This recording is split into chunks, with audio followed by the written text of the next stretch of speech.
Welcome to the Webb Wheel Products Caliper Installation Guide for NS225 Transit Air Disc Brake Calipers. This video will outline proper procedures for the removal and replacement of a Webb air disc brake caliper onto its carrier. First, the old caliper carrier assembly must be removed from the vehicle. Follow the vehicle service manual for proper removal guidelines, as well as all customary safety procedures. Install the old caliper carrier assembly into a sturdy vise or fixture to hold it securely. These components are heavy, so use caution while lifting.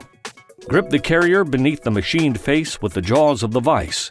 Gripping the carrier in other areas may cause the vise to lose grip or may bend the carrier when torquing the bolts. Next, the protective cap on the long guide pin must be removed.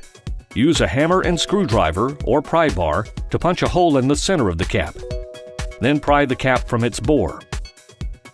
Do not puncture the cap near the edge, as this could damage the caliper or the guide pin located beneath the cap.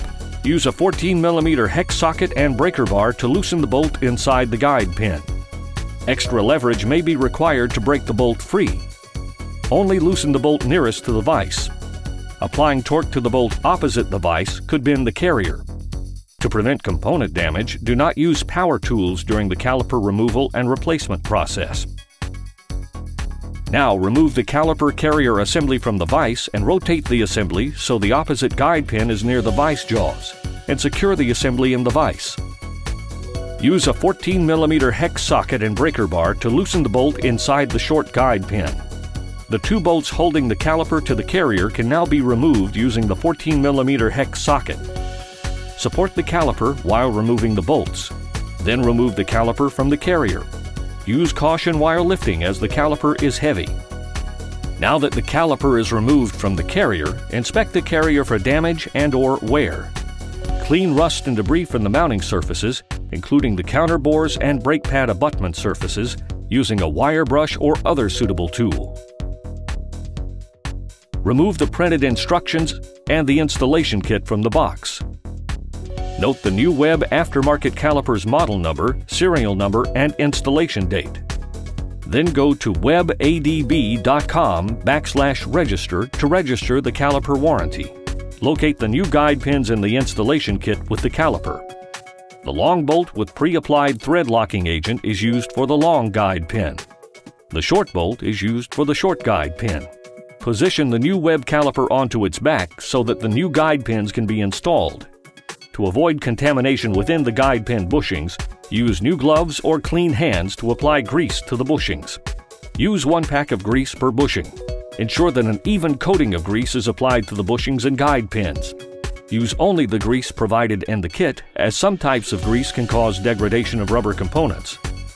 Slide the new short guide pin bolt into the short guide pin. Install the assembly into the short bushing from the interior of the caliper. Use clean, dry hands to pinch the rubber boot and roll it over its retaining lip. Slowly turn the short guide pin to ensure the boot is fully engaged into the groove. Do not use sharp tools, which could puncture the rubber boot. Push the bolt head partially through the rubber boot to hold the bolt out of the way during caliper installation. Repeat the greasing procedure for the long guide pin. Install the new long guide pin from the outside of the caliper. Once the long guide pin is installed into the long bushing, snap the rubber boot into the groove located on the end of the long guide pin. The boot retaining washer has a flat side and a recessed side. Install the washer with the recessed side facing the boot. The recessed washer fits inside the bottom lip of the boot. If the washer easily falls off the boot, check the boot to ensure it is fully seated in the groove. Lift the used carrier into place and onto the new caliper. Align the guide pins so that they pilot into their respective counter bores on the carrier. Make sure that the plastic boot retaining washer doesn't slide out of place. Install the caliper with the rubber boot in a compressed state to prevent air entrapment within the boot. Install the new long guide pin bolt into the long guide pin. Use a 14mm hex socket to thread both guide pin bolts into the carrier by hand. Make sure that the head of the short guide pin bolt pulls completely through the extended rubber boot. Install the caliper carrier assembly into a sturdy vise and use a calibrated torque wrench to tighten the bolt closest to the vise jaws to 133 foot-pounds or 180 Newton meters, as shown in the instruction diagram.